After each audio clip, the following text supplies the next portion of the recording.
think interviews scare people because they're themselves.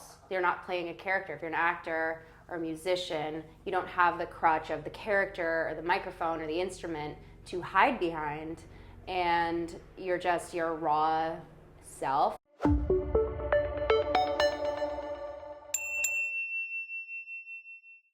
Welcome back to It Takes the Universe. I'm Ashley, and today we have... RIVKAH Reyes. And we're gonna put a little clip of something. Yeah. Hey, bitch. Who the fuck are you?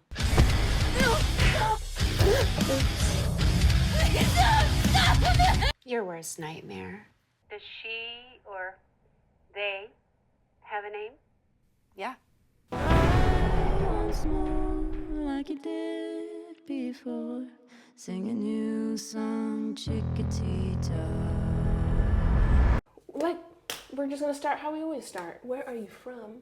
And then, what was your first creative love outlet? Yeah, I'm originally from Chicago, Illinois. I sometimes have a very thick Chicago accent, like when I just said I'm from Chicago, Illinois.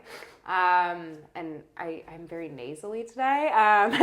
My first creative outlet was music. I started playing guitar when I was 4 years old, and before that, my parents had me in this like rhythm class, basically, just learning like how to clap on the beat and learning what pitch was and learning what a rest was and a half note and a quarter note was.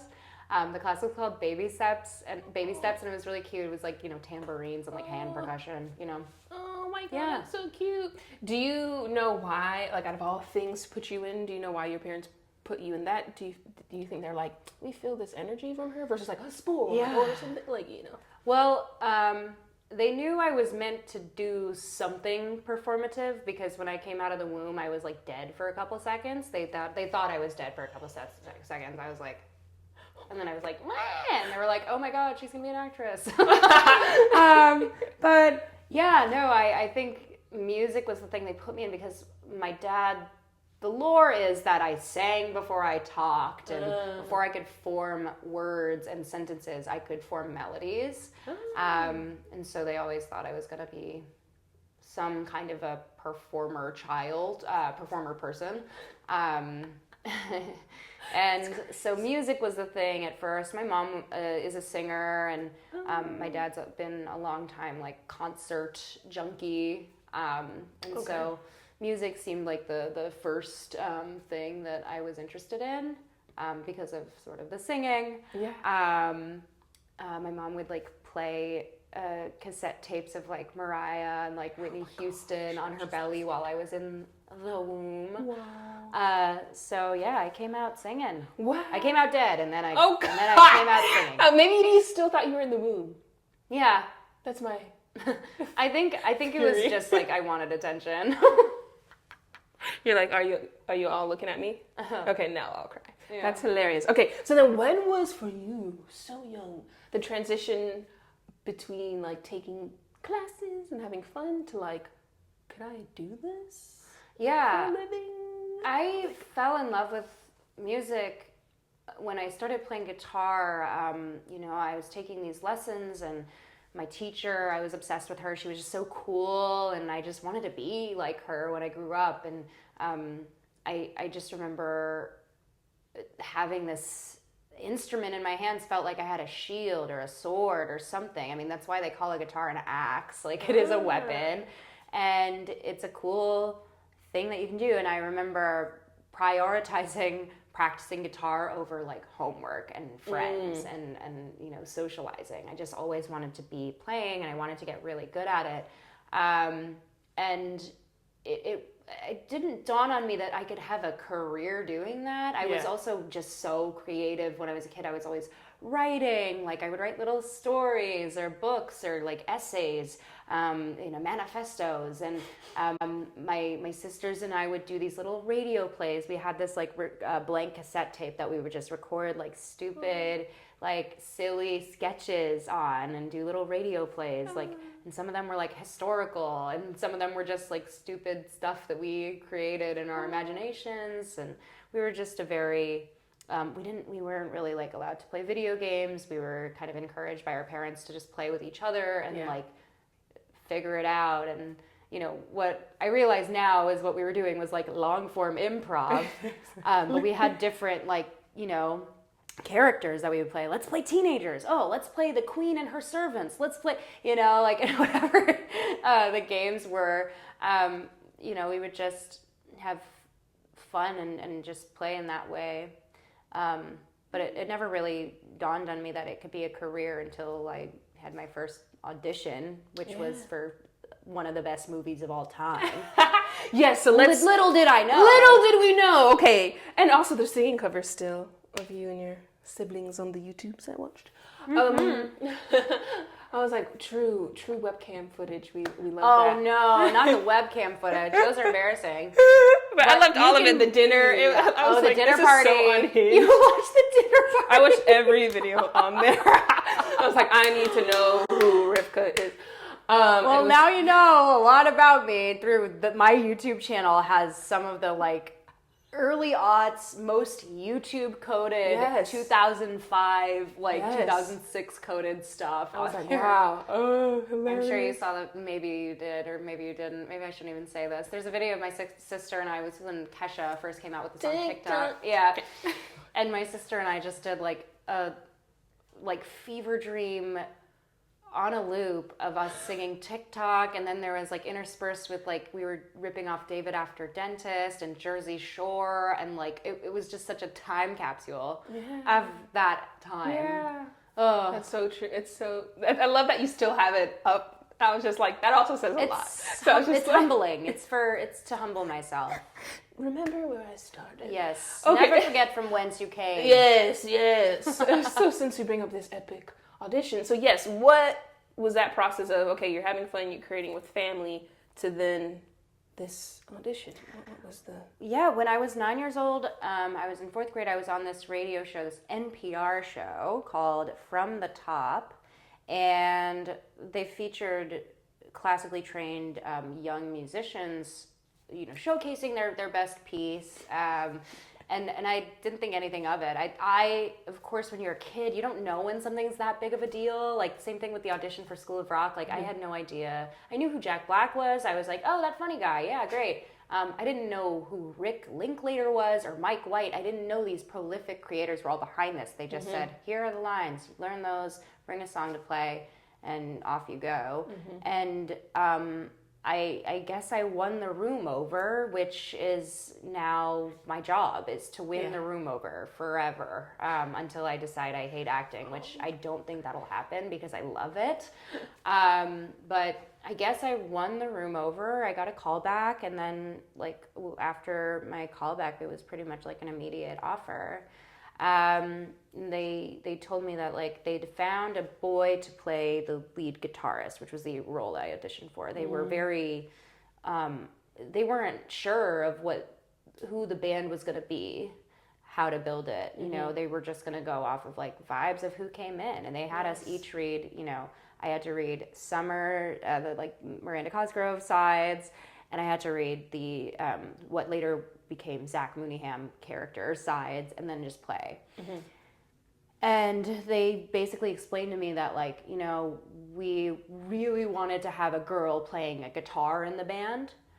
So we don't know if you'd be open to learning a new instrument, but this is a bass guitar, like, figure it out. And I got to basically method act because I like was learning bass as my character was learning bass, and going from classical to rock as I was going from classical to rock. And it was just a really wild experience that, of course, in the moment, I was 10. I didn't know like what was happening. I just was like, oh, this is what I do now.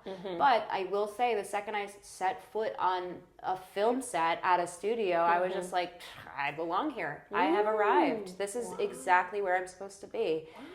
And same thing when we were doing the Battle of the Bands scene, when I was on stage, they literally had like a full audience. They were all hired background actors, and some of the parents and some of the PAs and like the set teachers were interspersed in the crowd. And The feeling of playing the song in front of the audience and having them go crazy for us, I was like, okay, this is what I'm going to do for the rest of my life. Wow, you knew that. I knew. I'm so amazed by that. Wow, to know Yeah. it. I'm like, wow, Dad, wow. I think I probably intuitively knew it before as well. I mean, I would do Right. the talent shows in school and the feeling of having people applaud. I mean, like we were talking about earlier, astrology-wise, I'm a Leo, but I'm also a Scorpio rising and an Aries moon, and I contain multitudes. So don't try to diagnose me with bad personality traits because I'm a Leo. I'm more than just a Leo. Oh my gosh. But yeah, even like doing the talent show and playing like a classical piece or doing, I once did the Jimi Hendrix national anthem behind my head, the iconic, I stole his bit, but yeah, Amazing. I did it, I set it up too where I came out with my guitar in my hands and usually there would be a chair set up for me and I'd be like, where's my chair? And I like almost cried and then I was just like, wait. And I freaked out. I pretended to freak out for a second. Then I was like, wait. And then I played it in my head. Yeah. Yes, you were meant for this. Just off of that alone. Yeah.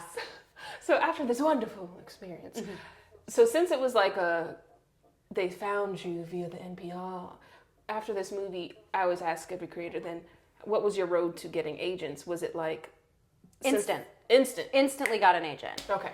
They, after the film wrapped, people were like, hey, you're really good at this. You should keep doing this. And I was like, okay. And, my mom and I had a meeting with an agency in Chicago and they signed me like pretty much on the spot and I started auditioning. I was auditioning for everything that was right for me. I auditioned for the fucking Nativity Story movie, for Mary, which my mom of course is like, if you book this, it will mean so much to me. My mom's Catholic, so yeah, it's like, I don't think I'm gonna be playing the Mother of Christ, but I'm also like 13 and right. kind of like not knowing what that means. And like Hannah Montana, I auditioned for Hannah, and for a bunch of other like Nickelodeon and Disney stuff. I was taking general meetings with Nickelodeon and Disney when I would fly out for press for School of Rock. I was working with like songwriting team to potentially do an album and nothing stuck. Nothing really stuck. But I still had the agent. I was still getting sent in for a lot of things. But I think a big reason why nothing stuck was there are probably two parts of this. One being that I was a full foot taller than every other girl that they were calling in. And so that told me in my head, like, oh, your body's not right for this job. So that's why you're not working, is because of your body, something you literally can't control, your height. And I'm like, great, cool. And then the other thing was that, my mom, bless her, I love her, I have forgiven her, was not in the industry, had no acting experience, but was my acting coach.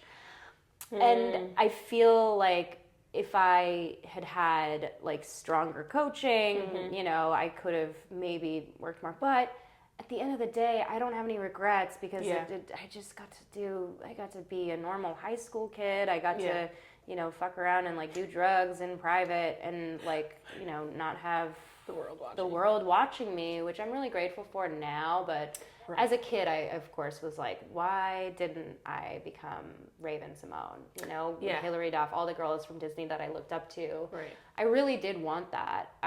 But I'm glad that it went the way it did. Yeah. Not much resentment left about it, but yeah, there was some pain there for sure. Of course, yeah. I was gonna ask about that pain. Especially like, because we're adults now, especially like child actors, I feel like Disney and Nick sell the dream of that's what you want to do. So how were you at such a tender age? Do you feel like you were coping healthy at that age with not getting said things? When I was, certainly when I was in like 6th and 7th grade, I had started to seek validation from like boys and like girls and stuff, and I didn't start drinking at 11, but I had my first drink at 11 at the Toronto Film Festival. I remember two of the other boys from School of Rock and I were like, Are you Canadian? No. Oh, I was gonna say, yeah, Tiv. Just like sneaking champagne and you know, walking around this party. And I remember the first time that I drank the champagne, I was like, I should probably not have more than this. But I was like, you know what? Let's see how far I can go before my mom notices there's something wrong with me. And I was just like sipping on other people's drinks that they had left out, which is like dangerous for a kid, you know? Like, but I was just like sneaking little sips here and there of strangers' drinks. And then I like remember going in the bathroom and looking at myself in the mirror and being like, you're cool. You are confident. And you can go talk to these motherfuckers without making a fool of yourself. We love the confidence. And it worked. It was the first time I felt like I was like kind of unzipped. I was able to just like relax and be like a person, because I was a very introverted child, but I knew I should extrovert myself. So I was kind of, this is what people call masking. Like I was putting on a show when inside I was like crumbling from anxiety and like trying to calculate how to talk to a person without coming off like some weird alien from another country or planet. And the champagne and the alcohol just was able to like quiet that in me, and I was just able to like blossom. And by no means did I just like start drinking heavily at 11, but every time I could get my hands on alcohol, I would. Yeah. And then throughout high school, you know, still going on auditions, not booking fucking anything, being told, oh, so close, but they went in another direction. And then seeing the girl that they book is a pretty little blonde who is like tiny and skinny. And probably has like nepotism of some sort. You know, seeing that just like crushed me inside. But at school I was a star. At school I was, you know, doing all the musicals and doing the plays, and was this joy to be around and the life of the party. And, you know, I definitely became like addicted to validation and alcohol and drugs like super young. Like I mean 15 was when I started like smoking weed like every day. And like sometimes I would bring like an Arizona iced tea can to school and like fill it halfway with vodka and just be like sipping on that in history class. So how was your introduction to the weed then? Like how was it around? Weed, I was in a band. I was in a band with these boys that lived down the street from me. And there were a couple of kids in my high school that were like, they just like had weed. You know, however rich kids get weed. I was not a rich kid in high school. I went to a very rich kid high school, but I was on a scholarship. That, you know, was a big hush-hush secret. Like, you know, my parents were like, you got to keep that secret. You got to keep that close to your chest so people don't know that about you, because, you know, which is a common theme in my family. Anything like money related or mental health related, we had to keep that very close.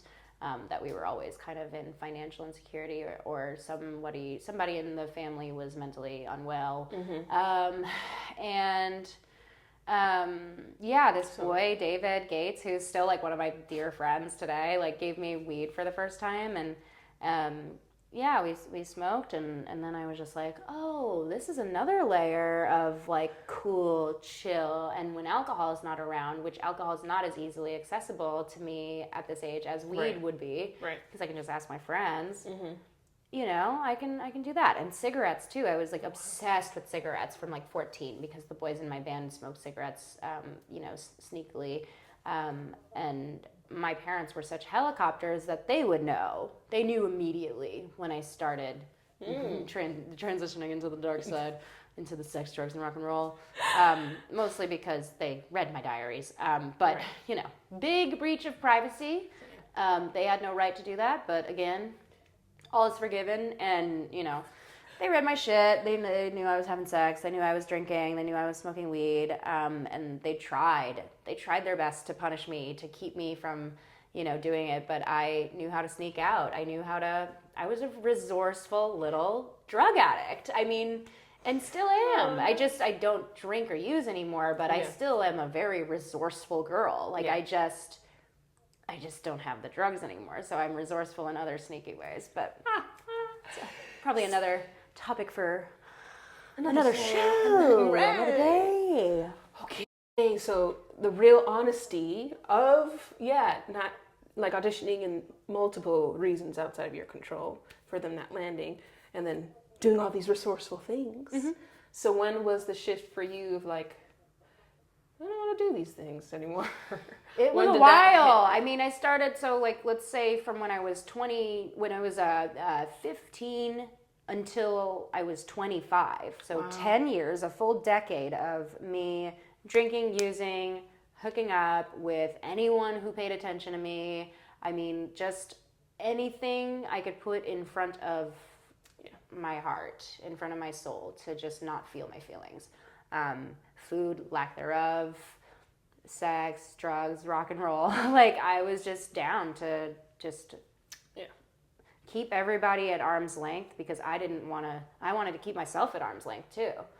And I was a big fucking liar. I love to just tell stories. I love to keep secrets. I love to lie by omission. I love to like use people, cheat, like steal, all the things. And then it just, as it happens to most people who end up getting sober, like you just hit a point where you're like, you feel like every day it's like Groundhog Day. You're like running on a treadmill or a hamster wheel. Yeah. And then you just are like, I'm tired. I gotta get off this fucking hamster wheel. I just want to see tomorrow. And there were a bunch of like moments too, like little ODs here and there, hospital stays, little 5150 psych ward holes, attempts at like ending my own life, like trigger warning. I guess we should put a trigger warning on this episode.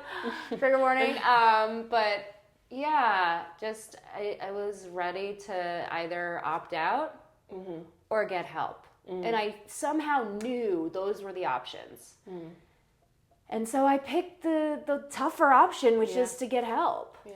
I remember, like, you know, I would sometimes leave myself little notes. Like, when I was just blacked out, I would be like, your cigarettes are in Claire's car. Or, like, you know, there's a burrito in the fridge, you know, for your hangover. And then I started waking up to notes that were just, help me. And I do believe that was my soul talking to me, to little me, you know? And there were moments where I would look in the mirror and go, this is not what your destiny is. This is not who you were meant to be. Remember that kid you were that like was so excited to get on that stage and put the guitar behind the head and do your little bit? You're not that person anymore. Where did she go? How do we get her back? And for me, like, to remove myself from Chicago was a big part of it. I actually ended up booking this gig out here, Spamilton, which I had done in Chicago, and then they moved it to LA, and I got to come with the show, and removing myself from people, places, and things that I was perceiving as like, those are triggers that make me drink, was step one. Step two was just like not drinking. And some people go to like, you know, rehab or treatment centers or like 12-step programs to do that. I did like for 90 days, I did not do that. I kind of just was like, I'm gonna just see what it's like to not drink and not do drugs and not use weed or coke was my other big one, pills, like, and just kind of just raw dog life. Wow. And what happens is when you just remove the drugs and don't like replace it with like therapy or like treatment or like some kind of a program or a design, a foundation, a blueprint for living, you just are still an alcoholic who just sucks and like is like a baby without the pacifier. So I was walking around my life just like still hating it, and I just hit an emotional and spiritual low that was low enough to actually get help, not just try to like raw dog it. Yeah, because you need like a habit to replace a habit. You can't just like take one away and then leave it. Yeah. Yeah. It's like with Human smoking, psyche. like I recently, like I'm talking like a month and like. Yesterday. I mean, basically, it's been like a month and some change, probably like coming up on 2 months now. Quit vaping and smoking cigarettes, which, cigarettes I could put down because I didn't like the smell or the taste anymore. But vaping, it's like you can do that in your bed. You can do it at the gym. You can do it on an airplane. I could. And I did. But I put that down like a month and a half ago because I just felt the same kind of pull of like, you can either keep doing this for the rest of your life and die from popcorn lung, or you can stop and get help. Okay, how did you discover the improv, the comedy? Yeah, I was in undergrad and I was finishing up my first year of college. I was at a theater program at a state school, and I was relearning stuff that I already knew, and I was like, I'm bored. And so I wanted a little extra education, and I started taking classes at IO in Chicago, formerly known as the Improv Olympic. And I took their regular improv program, and then I fell in love with it. It just became such a community for me because I was going through some stuff. I was, because I was such a junkie and like a little slut, I was just going through, friend group stuff in college, and was pushing people away, and was like, I need new people. And the improv community took me in, and a lot of them drank like I did. So I was just like, hell yeah, party. And I always did feel like I was older than I was, I kind of just related more to older people because because I grew up so fast, being a child actor and everything, and being subjected to just the industry and being I'm an employee now at 10. So doing improv and being the youngest girl in the class, and that kind of gave me this power thing. And I also just loved doing comedy. I started doing sketch shows with people that I either met in the improv classes. I was in a long-running musical sketch comedy show in Chicago called the Cupid Players for a little while. I did Second City. I did their training program, their musical improv conservatory, which I thought was so fun because it blended all the things that I love so much: music, acting, and improv in one. And getting to do improvised Sondheim, improvised rock operas, and things like that.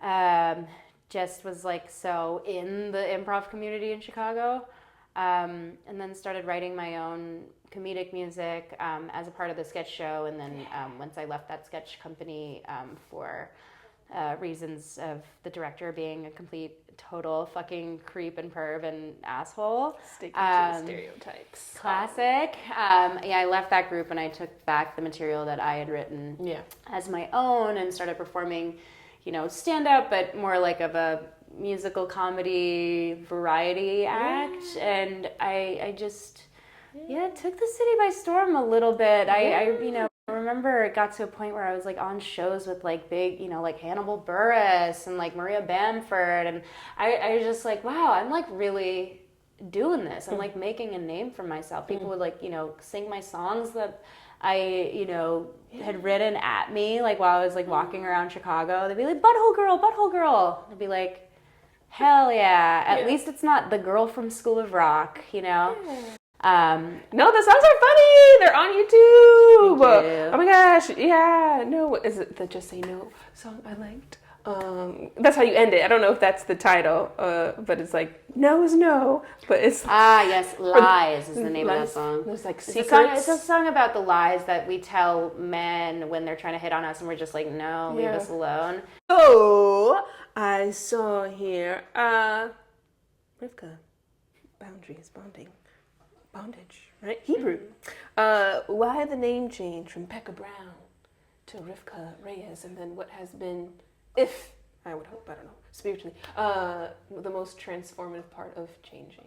Yeah, I never really identified with the name that my parents gave me, and it's such a insult to them. They didn't take it well when I changed my name, because they always used to say we gave you that name because we saw it on a marquee one day, and I was just great, it hasn't happened yet. And when I changed it, it's funny, that started happening. My name started being on big signs and show posters for, projects I was working on, etc. And I was just like, yeah, there we go. That's always been my name. It's always meant to be that. It's just that it took a couple years to find it. And I changed it because I hated it. I didn't like it. It didn't feel like me. People always called me nicknames that were not my name, and I was just, one of them was Rivka. It's like just my Hebrew name. It's literally like the extra Hebrew version of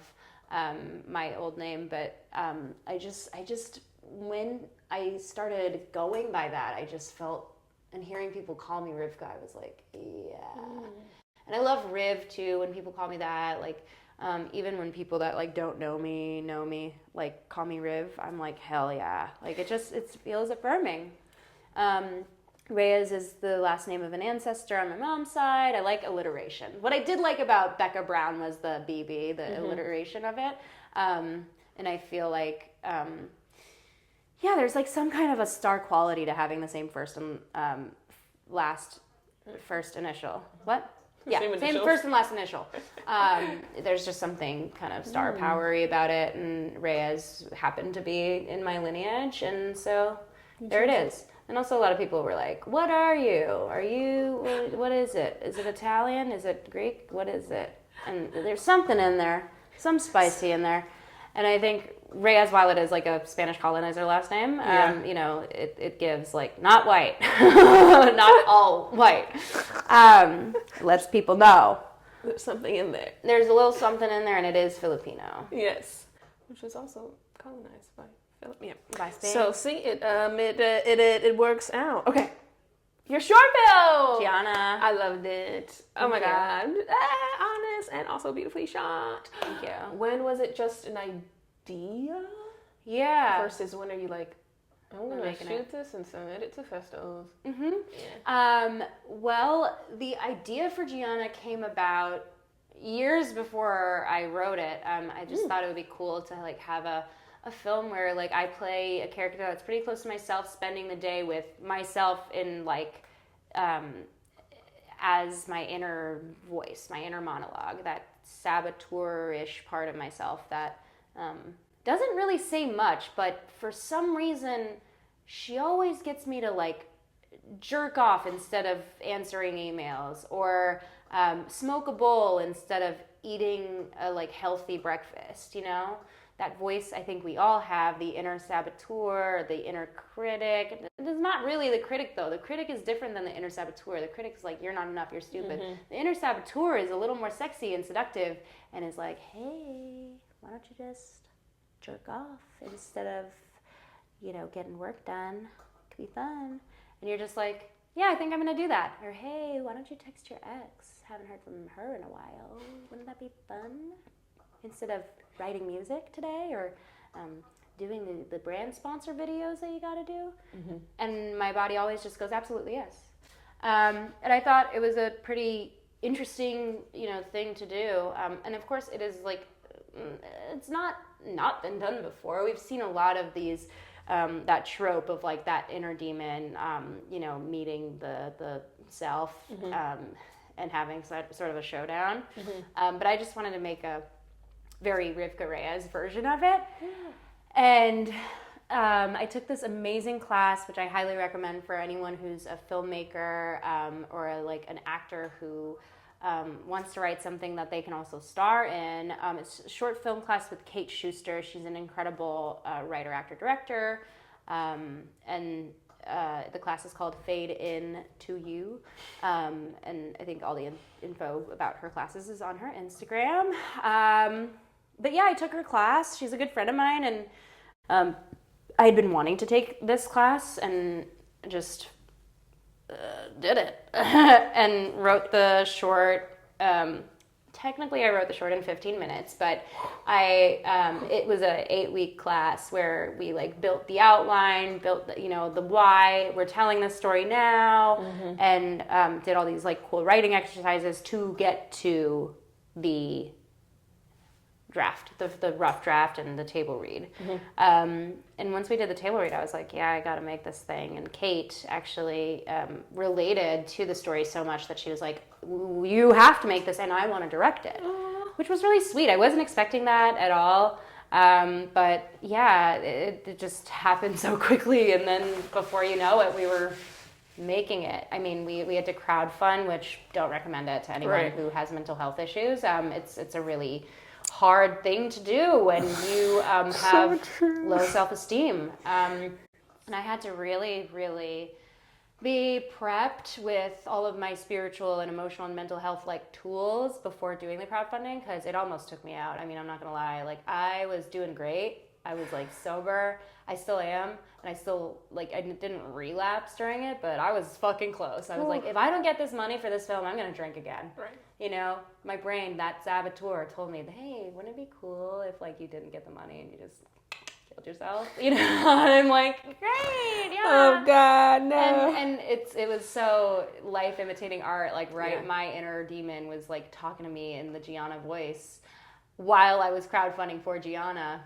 And then I had to realize, like, hey, like, I had to talk to that voice, and I had to tell that inner demon, like, hey, bitch, I'm so fascinated by you that I'm making a movie about you.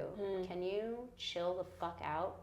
Because I have work to get done. I have to make this movie so that other people who have a you in their head can see that and feel seen by it. The whole reason you're doing this show. You know, I only want to make art that people feel like a deep emotional resonance with and relatability to. And whether that's in the form of a comedic song about lying to men, about why you don't want to date them, or a feature film about like a couple of friends who are like not getting laid and decide to like tell an insane lie to like get laid. More on that later. Yeah, I just want people to see my stuff and go, wow, I relate. Yeah. I think so. Even if it's a fucking Instagram caption, I don't care. I just want people to You're feel doing it. seen. Yeah. You're doing it. Thank you. She said want like as if it hasn't happened. I'm doing that. I have to. Thank you for reminding me that I have to do that. I always say I want to when I'm already doing a lot of stuff that I want to be doing. What was it like? Like what the happened? stages, What is like, it like you know now? what I mean? Yeah, Yeah. totally. I'm like, well, I didn't realize I guess to talk about this, I just have to talk about the fact that I grew up in the gayest neighborhood in Chicago, around drag queens, immersed in queer culture because my parents were kind of down. Like my dad's good friends with a lot of drag queens, and most of my dad's like friends are gay guys, and I have a couple of lesbian aunts. You know, it's just always been a part of my family. There's gayness on both sides of my family, and deep in the neighborhood that I lived in. And so I would be like, walking to church, seeing drag queens coming home from the gig the night before, and I'd be like, hell yeah, cool. And it was never like those people are gay, stay away from them. I very innocently one day asked my mom, like, what's a lesbian? Because somebody called me that for a pair of shoes that I was wearing, Doc Martens to be specific. When I was like in 4th grade, somebody was like, you're a lesbian. And I was just like, what's that? She was like, well, you know how like Uncle Todd has like a boyfriend, and they live together and they love each other, and they're like, gonna get married. I was like, yeah. And she's like, girls can do that too. And I was just like, interesting. Good to know. Good. Cool. taking that down. Noted. And I just remember too, like, never feeling crushes on boys, like celebrities and stuff. And when my girlfriends would be like, who's your celeb crush? I would just like say, like, I'd panic, and then I'd be like, Lance Bass. And of course it was like somebody gay or somebody like completely random, like Conan O'Brien, like somebody just like funny. But I was never into like, like, oh, the other one was The Rock. I did have a crush on The Rock because he was so theatrical. Yeah. And the eyebrow raise was kind of sexy to me. But I definitely had these like strong feelings for my female teachers, my guitar teacher, my 2nd grade teacher specifically. I was like obsessed with her, and I just like wanted to like hold her hand and like have her like walk me to recess. And she was like, we can't do that. That's not cool. Like, and I just like I would rather hang out with my teachers than I would with my friends. I would rather hang out with like girls than I would with boys. And when I would hang out with boys, it was like I was one of them. You know, I wasn't like a tomboy necessarily, but I was able to like bro out. And no boys wanted to, you know, they didn't see me in a like crushy way because I was the weird guitar girl. Like I was just like cool girl. Yes, now we all know I was the cool girl, but I was like the weird guitar girl in Doc Martens that like people kind of just like tolerated.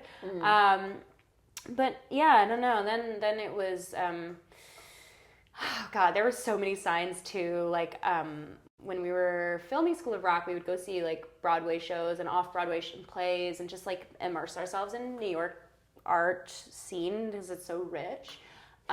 We saw the band Betty, who's a trio of lesbians who wrote the theme song for The L Word.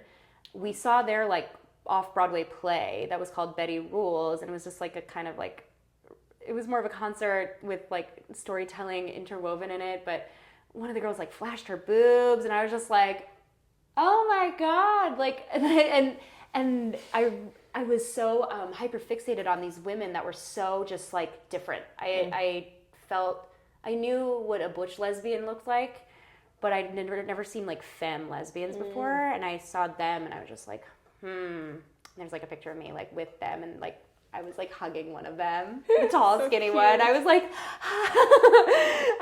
but I became obsessed with their music and wasn't realizing that these lyrics were just so inherently gay.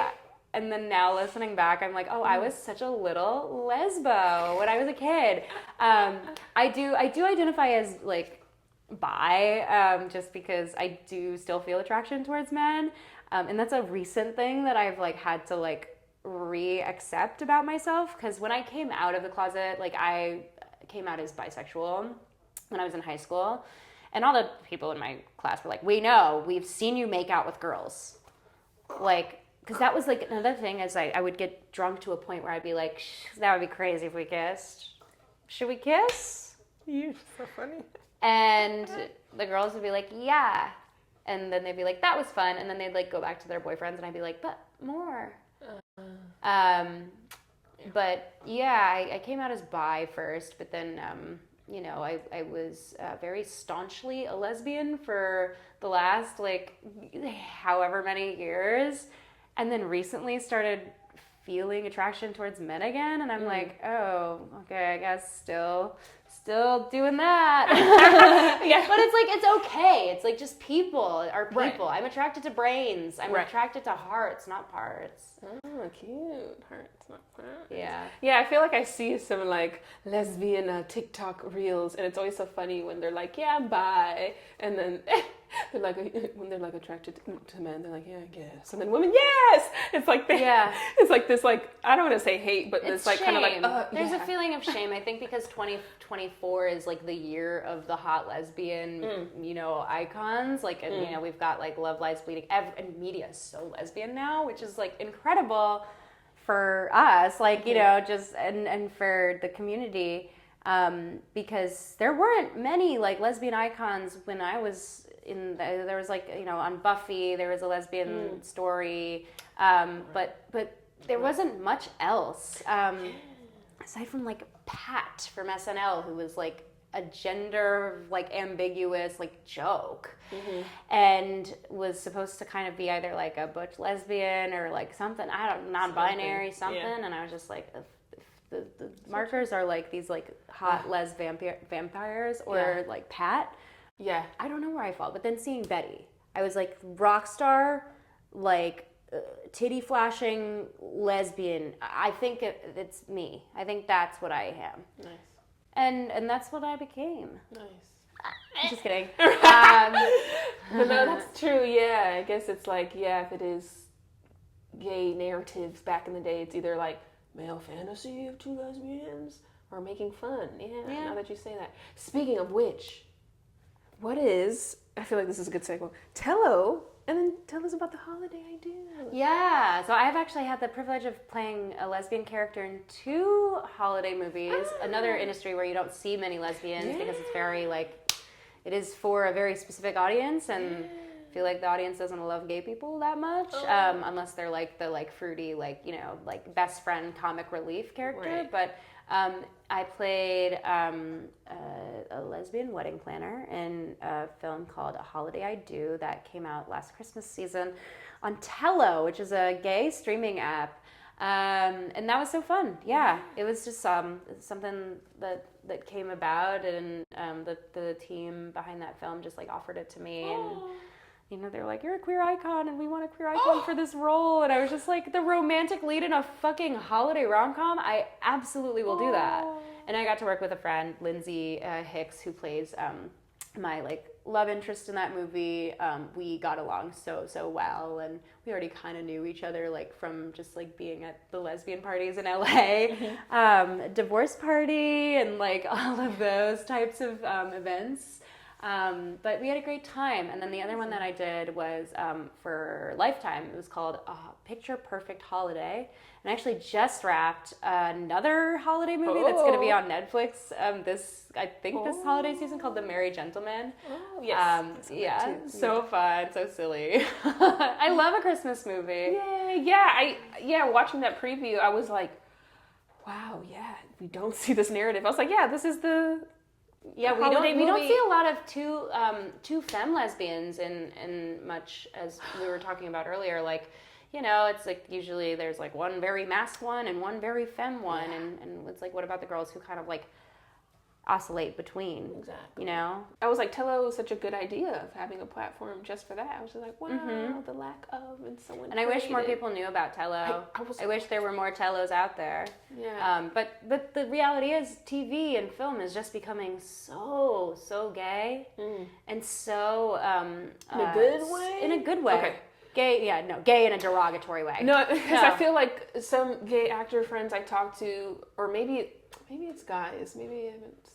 Yeah, I feel like they're always just like anything. Your race, your gender, your personality, your sexuality is just a component of who you are. I feel like for the gay men actors I talk to, they're like, the whole show's about us fucking.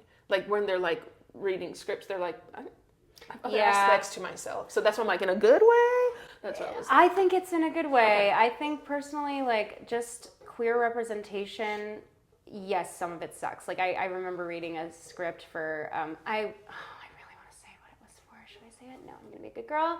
I won't say what script it was. It was terrible. It ended up not getting made.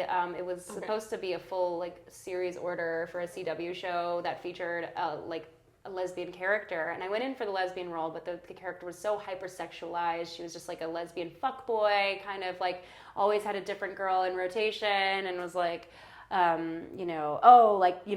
first scene that I had to tape was like me coming up from under the covers eating somebody out, and like I was just like, this is not it. Like, this is like not who we all are. Some of us are, but not all of us are like that. And you know, lesbians are not like this like hypersexual, like, I don't know. Yeah. It is sad. It's good and bad. But this is just like why, like, we need to, if we are going to do more queer representation, we need to hire queer writers. We need to hire consultants that are queer to make sure that stuff that's being written is not offensive and is not just like putting like an umbrella of like lesbianism on stuff, and like what straight people think lesbianism is. Right. Yeah. Exactly. Which, like, I'm available. Speaking of which, segue. So then, so what prompted you to create How? Our full moon party, Howl, which stands for House of Witchy Love, exists at Honey's at Star Love, which is one of LA's only lesbian bars. It's a great time. I DJ the party.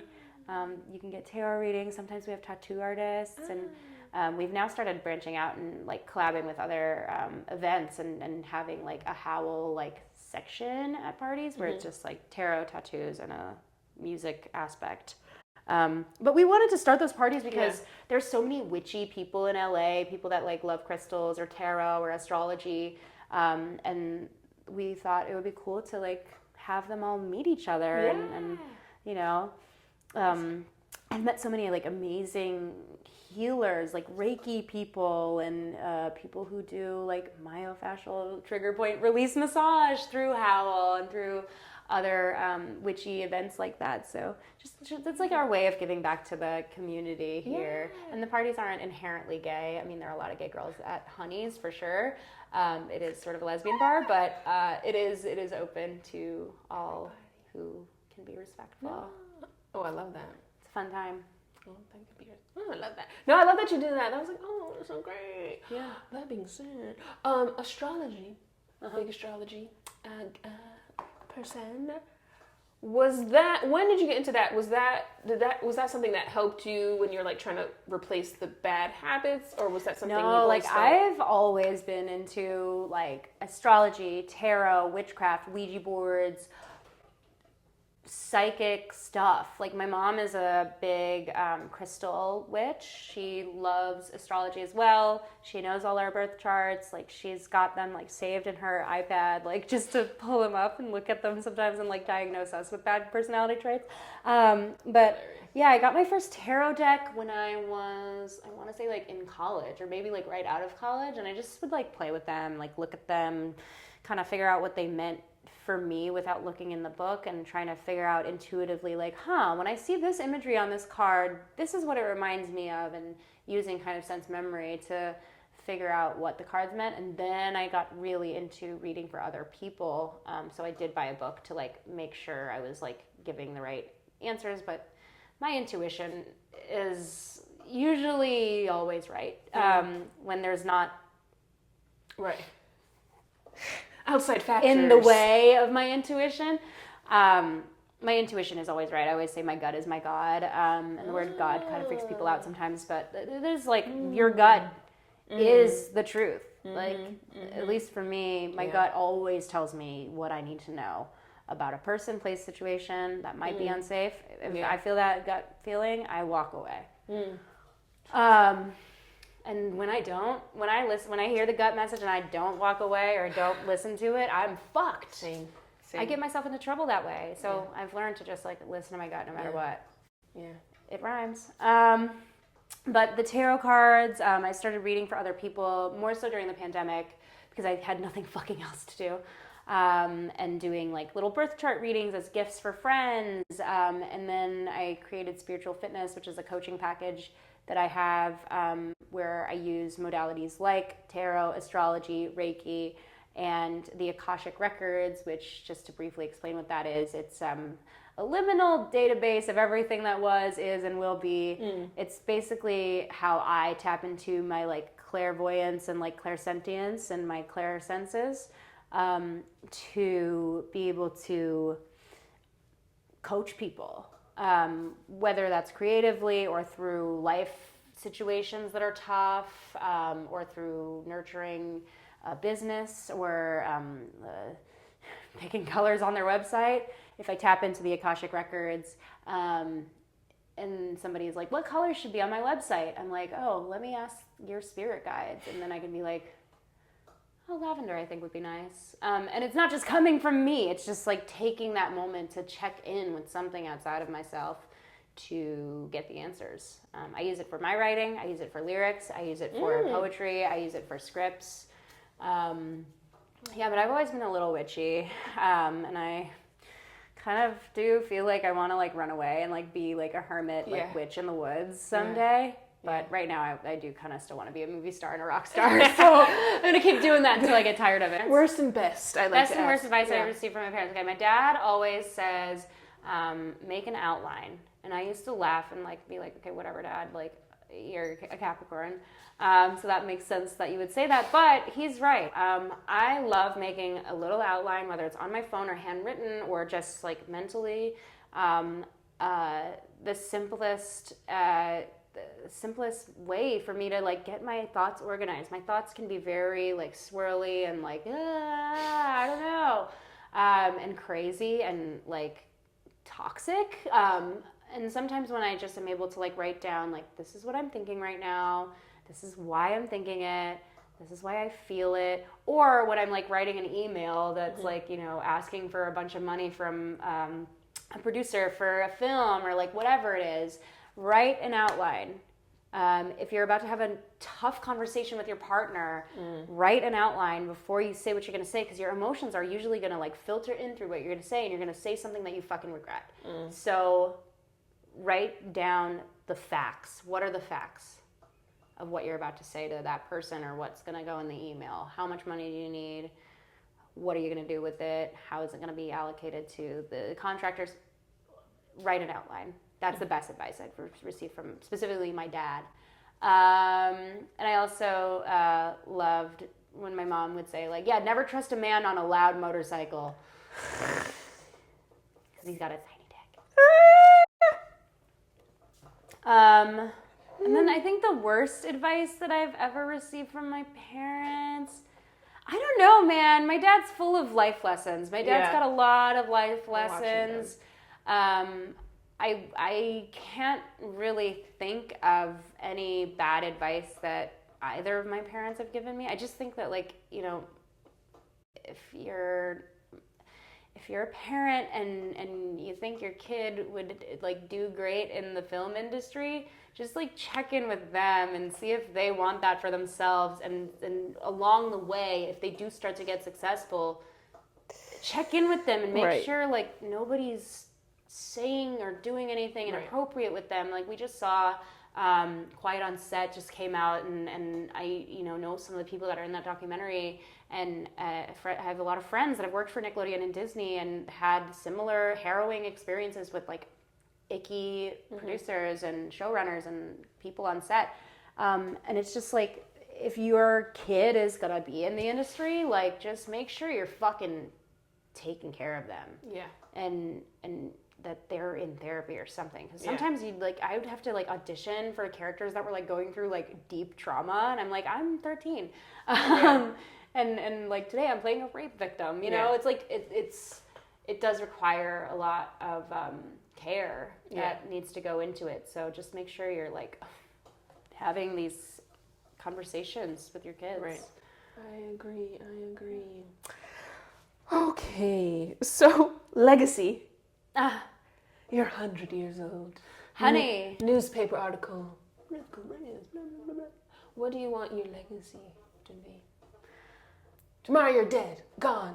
Oh my God. This is what Scary. our special. Korean live on Korean. That's so much pressure. Oh my God. Not a small question. I think I want to be like unavoidably known. I want to be a household name. I think I want the legacy to be just decades and decades of work that reflect not only who I was at the moment, but who you all were like at the moment. I think School of Rock came out at such an important time where kids were starting to like rebel against their parents and stick it to the man, and like get hobbies that weren't following like societal norms or gender norms or racial norms or whatever. Gianna comes out at a time where mental health is such a hot button topic, and where lesbian culture is rampant. And even though Gianna is an 11-minute film, I did make it thinking maybe some young, not out queer girl is gonna see like somewhere in between femme and not like queer creator making their own movie and say, fuck, I want to do that too. Maybe somebody who's got a loud inner saboteur is going to see Gianna and go, that's so me. Wow, I should go to therapy. And I, music-wise, I am working on my album right now. I have kind of, just because the strike fucked us so hard, that I just was like, I've always loved music. Yeah. It's always been so accessible and easy for me to make it, and I've never really released much of my original stuff, so I'm like, now's the time. I'm not getting younger. I still look amazing, but I do want a music career. as well as an acting career and a comedy career and like a writing career. So I'm just like doing it all. All the creative things. Yeah. I want them to remember me as a well-rounded icon. Nice. It's gonna happen. Yeah. What are you, that being said, all these creative outlets, all these creative talents, what are you the most proud of in your career and then in your personal life? In my personal life, I'm the most proud of my sobriety. Like one day at a time, I've strung together many, many, many hours and minutes of just being present. And as scary as that is, just the fact that I can like go to bed every night for the last 6 years, knowing who is in my bed, or just at peace with myself. Knowing I'm not going to be hungover in the morning is a great feeling to have. And I feel like I have such a strong sense of community now that I have stopped drinking and using and pushing people away. I am such a whore for community. I love my people. I love my friends in a very healthy way. I am like obsessed with community. An audience can be bought, but a community cannot. We're full of poetry today, is what I'm realizing. And then in my career, what I'm the most proud of is I have a song that's coming out soon that I'm just so fucking proud of. It's so good. I can't wait for everyone to hear it. It just blows my mind that I'm able to channel this type of work, and it sounds so good. It takes a universe to raise a star is my twist on the African proverb, it takes a village to raise a child.